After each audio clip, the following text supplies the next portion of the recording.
My name is Sojourner Truth. You know, I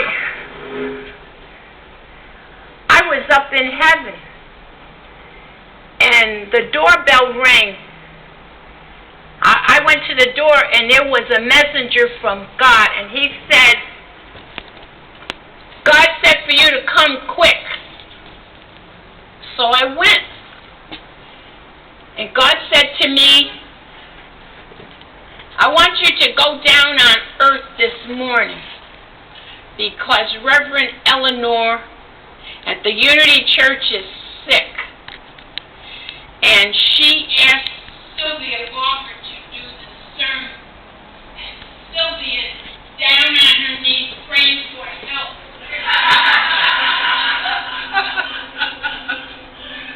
And she's praying, and I want to answer her prayer. So there have been times when she's spoken about you, so why don't you go down and get inside of her and tell your story about prayer. And I said, but God, she doesn't look anything like me, and she wears those loud colors and sometimes flashy hats. And he said, I promise you I'll tone her down and she'll wear something conservative. So I said, but suppose I startle her. And he said, she sleeps through the sermons and the meditations. She won't even know you're there. So you saw I was sitting here waiting for the Lord's Prayer, and then I jumped inside. And no, this body, I didn't look nothing like this. I wasn't fat, and I'm 6 foot tall, very skinny. I don't have these big hips like this gal has, and I'm very black, and I was born in 1798. And I'm going to tell you about prayer and what prayer can do for you. I was born in New York State in New Platts. Now, in 1817, New York State passed a law, and it said that all slaves over the age of 25 female and 28 male would be set free on the 4th of July in 1828. Well, that was great, but it was sad because slaves didn't have no birth certificates. And we had to rely on the masters to tell us how old we are so we could get free. So, my mama, when I was a little girl, see, I was sold away from my family when I was 8. I was the last of 5 of my parents' children to be sold off. And my mama would say, there's a God up there in the sky. And when you have a problem, you look up into the sky and you pray, and God will answer your prayers if you have faith. She said, sometimes He doesn't answer all of them. But if you pray hard enough, and it's a big enough thing, it'll be answered. So, when I heard this news about getting freed at 25, I went to my special place out on the farm, and I would sit and I would meditate and I would pray to the Lord. I hope I'm 25. I hope I'm 25. So that I could leave. Well, the master called me and he said, you have been such a faithful servant, I'm going to let you go early, a year early. And when the time came, he said, you didn't work hard enough. Because, see, I had cut my hair with a sickle. But I still did all my chores. I did more than my chores. He said, you have to wait until the harvest because I need you. So I went out and I prayed. And I prayed and God told me to leave. So I had a small infant. I had 5 other children, but they were grown and some of them sold off. But I worried about my infants, so I got up early in the morning before the sun came up, and I just took my baby and I walked down the road.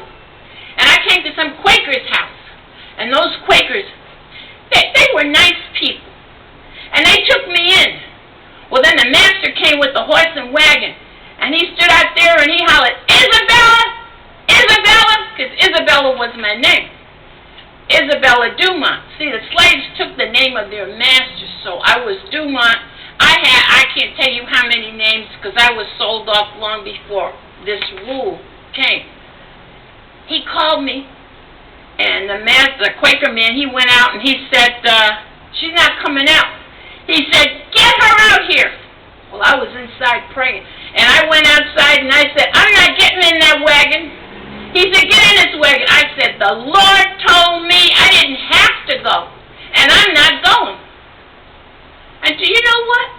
That Quaker man, he paid my master $25 for me and my baby. And my master was satisfied. $25 was a lot of money in those days. And so he went on, and I stayed with those people until I worked off the $25. Now, they liked my baby, and they took good care of him. Now, I had another son who was 5 years old, and I said, I'm going to find him. And so I went and traveled to the farm where he had been sold to, and I knocked on the door, and I asked about him, and the lady said, "What? You in here worrying about some little nigger?